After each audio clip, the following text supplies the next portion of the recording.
porque a letra mata, mas o Espírito vivifica. Essa é uma passagem que tem sofrido muito nas mãos de alguns intérpretes. Tem padecido muito na mão de alguns intérpretes, especialmente quando tirada do seu contexto.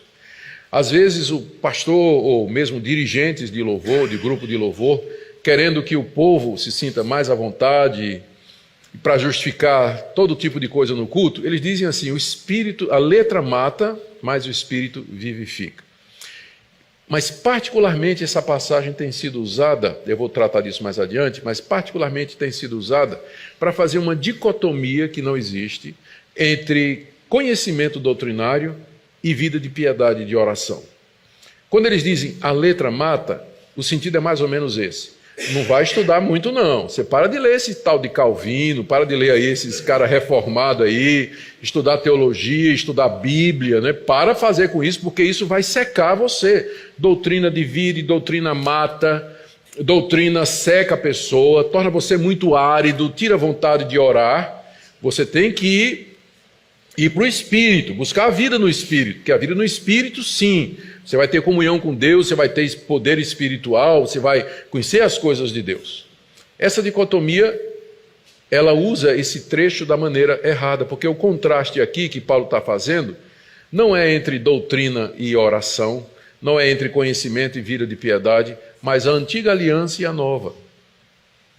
Porque essa dicotomia, essa tensão entre doutrina e oração, ela não existe no Novo Testamento. O Novo Testamento diz que nós precisamos das duas coisas.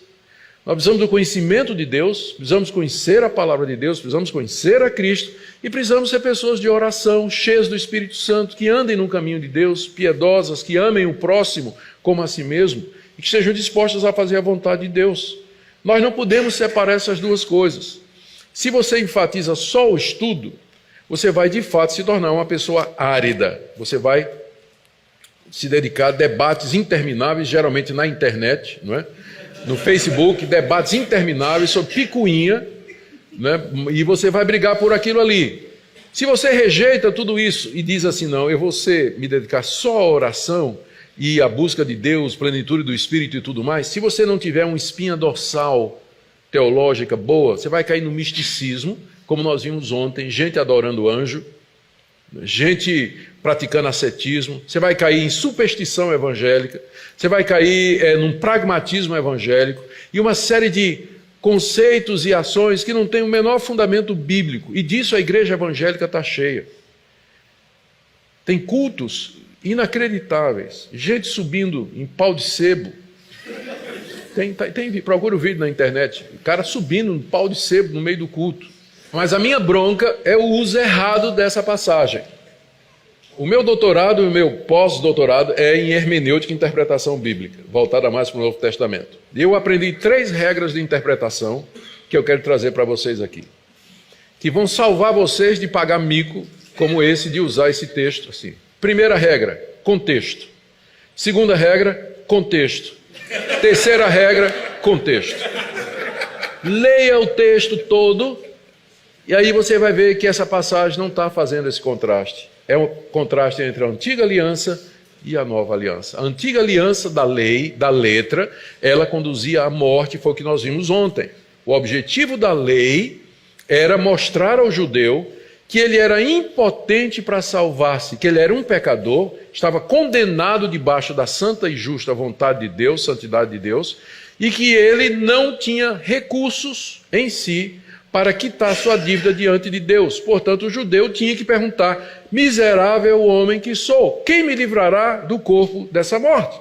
E a resposta era Jesus Cristo. O judeu, então, era apontado para o altar dos sacrifícios, para o cordeiro imolado ali, para o sangue derramado, e dizendo: a sua única esperança é aquela. Porque aquilo ali tipifica o sangue do Messias que está por vir. A sua esperança não é a lei, mas a sua esperança é o altar. O cordeiro imolado sobre o altar. Creia nisso e você será salvo. No Antigo Testamento, os judeus eram salvos da mesma maneira que nós somos, pela fé. O judeu era salvo porque ele cria no altar e no cordeiro e no sangue derramado, que tipificava e antecedia o sacrifício de Cristo. E nós somos salvos pelo cordeiro que já veio. e que já foi imolado no altar do Calvário. É a mesma coisa. Não existem dois sistemas de salvação. No Antigo Testamento era pelas obras e no Novo pela fé, como o pessoal acha, né? Sempre foi da mesma forma.